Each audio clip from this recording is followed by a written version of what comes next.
Hello everyone, আসসালামু আলাইকুম। Welcome back to my channel.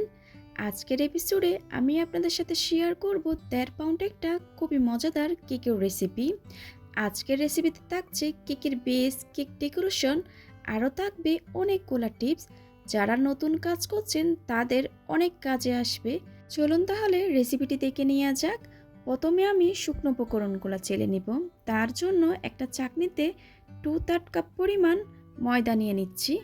1/3 cup দিয়ে 2 বার দিলে 2/3 কাপ হয়ে যাবে। আর এখানে আমি তীর ব্র্যান্ডের ময়দাটা নিয়েছি।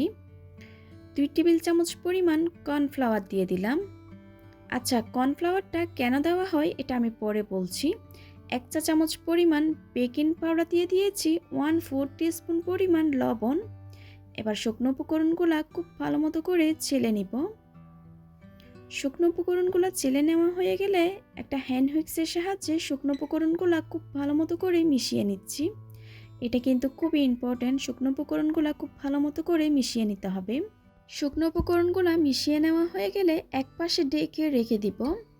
অন্য একটা পাত্রে রুমের স্বাভাবিক তাপমাত্রায় 3টা ডিমের সাদা অংশ আর কুসুমটাকে আলাদা করে নিচ্ছি।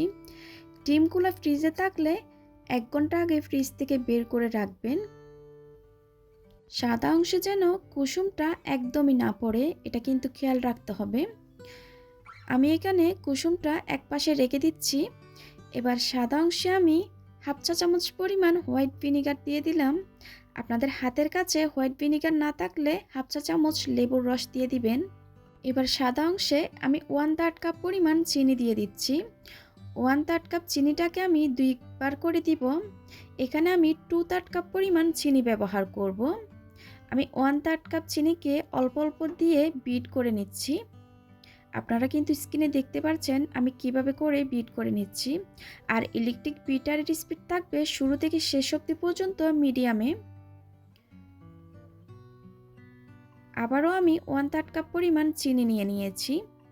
অল্প পরিমাণ চিনি দিয়ে আমি আবারও বিট করে নিব 2 থেকে 3 মিনিট।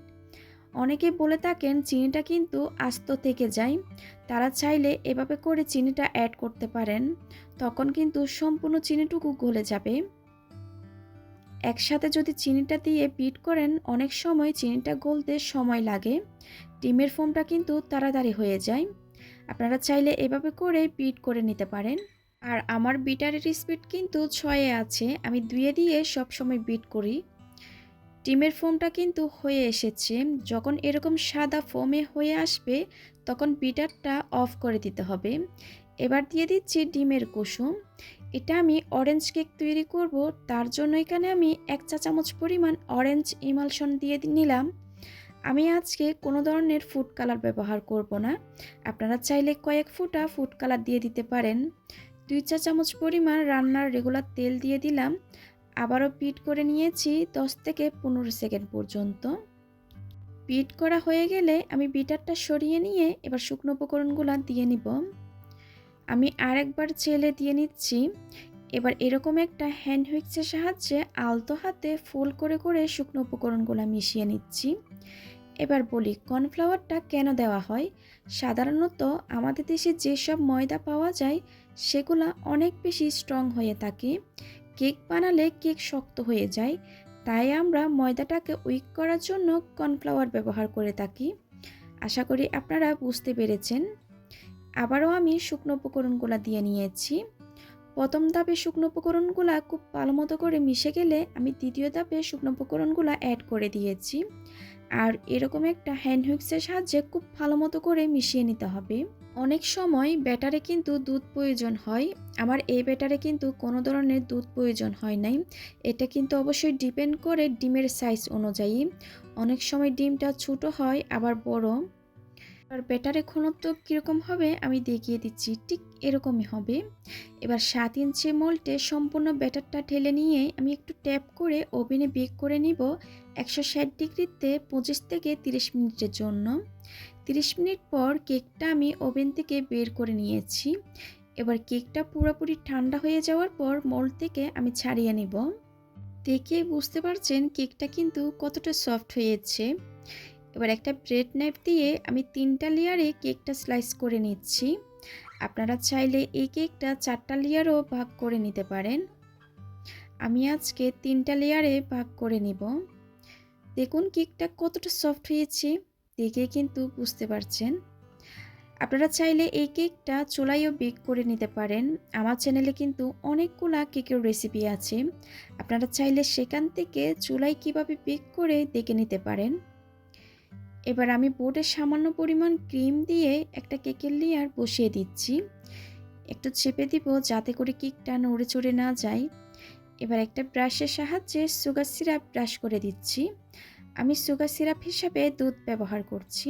এখানে হাফ কাপ দুধের সাথে 3 টেবিল চামচ চিনি মিশিয়ে সুগার সিরাপ তৈরি করে নিয়েছি। এবার পরিমাণ মতো ক্রিম দিয়ে একটা প্যালেট নাইফের সাহায্যে আমি চারিপাশে ক্রিমটা ছড়িয়ে দিচ্ছি। এবার দ্বিতীয় লেয়ারটা বসিয়ে দিয়েছি। আবারও আমি সুগার সিরাপ ব্রাশ করে দিচ্ছি। আপনারা চেষ্টা করবেন ব্রাশের সাহায্যে সুগার সিরাপটা দেওয়ার জন্য।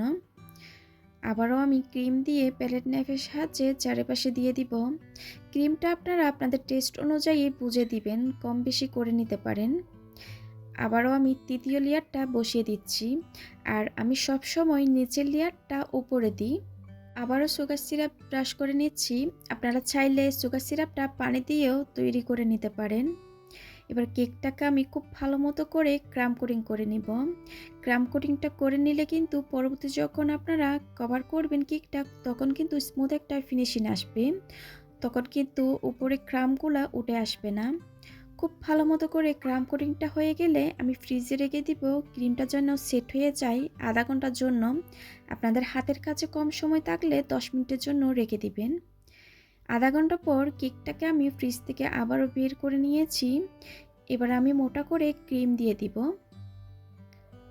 আপনারা যেরকম স্ক্রিনে দেখতে পাচ্ছেন, আমি প্যালেট নাইফের সাহায্যে মোটা করে ক্রিমটা দিয়ে নিচ্ছি।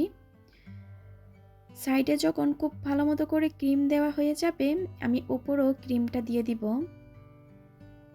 প্যালেট নাইফের সাহায্যে অতিরিক্ত ক্রিমটা আমি তুলে নিব। এবার একটা স্ক্রাবারের সাহায্যে আমি একটু স্মুথ একটা ফিনিশিং দিয়ে নিচ্ছি। আর এই স্মুথ ফিনিশিংটা কিন্তু একদিনে আসবে না, এটা কিন্তু বারবার কাজ করলে স্মুথ ফিনিশিংটা চলে আসবে। আর আমি আপনাদেরকে একটু দেখিয়ে দিচ্ছি স্ক্রাবারটা কিভাবে ধরবেন। এভাবে করে ট্রায়াঙ্গেল করে ধরলে স্মুথ ফিনিশিংটা খুব তাড়াতাড়ি চলে আসবে। সাইডে স্মুথ ফিনিশিংটা চলে আসলে এবার আমি প্যালেট নাইফ দিয়ে উপরে স্মুথ করে নিচ্ছি। অনেকে বলেন আমার মতো স্মুথ ফিনিশিংটা আসে না। অবশ্যই এটা কিন্তু আপনারা বারবার কাজ করতে থাকলে স্মুথ ফিনিশিংটা হয়ে আসবে। আমি যখন প্রথম কাজ করতাম আমারও কিন্তু এরকম স্মুথ ফিনিশিংটা হতো না। এখন তো আলহামদুলিল্লাহ প্রত্যেকটা দিন আমার কেকের অর্ডার থাকে। কেকটাকে আমি একটু কালার করে নিয়েছি। আমি এভাবে কিন্তু কালারটা করি, এতে করে কেকটা কিন্তু খুব একটা কালারিং হয় না।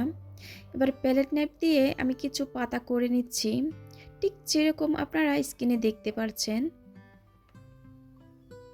এটা কিন্তু নির্দিষ্ট না এভাবে করতে হবে বা ওইভাবে করতে হবে, আপনার মন মতো করে নিতে পারেন।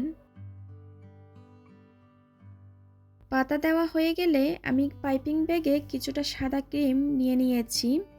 এবার একটা রোজ নজল দিয়ে আমি কিছুটা ফুল করে নিচ্ছি, ঠিক যেরকম আপনারা স্ক্রিনে দেখতে পাচ্ছেন। প্রথমে দিয়ে দেওয়ার পর আমি দ্বিতীয় ধাপে ফুলগুলা করে নিচ্ছি। আসলে এটা বলে বোঝানো যাবে না এটা কিভাবে করা হচ্ছে, আপনারা স্ক্রিনে দেখে বুঝে নিতে হবে কাজটা কিভাবে করা হচ্ছে। ডিজাইনটা আপনারা আপনাদের পছন্দ অনুযায়ী করে নিতে পারেন। এরকম ডিজাইনে কিন্তু আমার আরও একটা কেক করা আছে, আপনারা চাইলে সেটাও দেখে নিতে পারেন। আমি কিছুটা সুগার বল দিয়ে কেক ডেকোরেশনটা কমপ্লিট করে নিয়েছি। দেখলেন তো কত সহজেই একটা কেক ডেকোরেশন করা যায় খুব কম সময়েই। আশা করি আজকের রেসিপিটা আপনাদের ভালো লেগেছে। ভালো লাগলে প্লিজ আমার চ্যানেলটা সাবস্ক্রাইব করার জন্য অনুরোধ রইল। আজকের মতো বিদায় নিচ্ছি, সবাই খুব ভালো থাকবেন। আল্লাহ হাফেজ।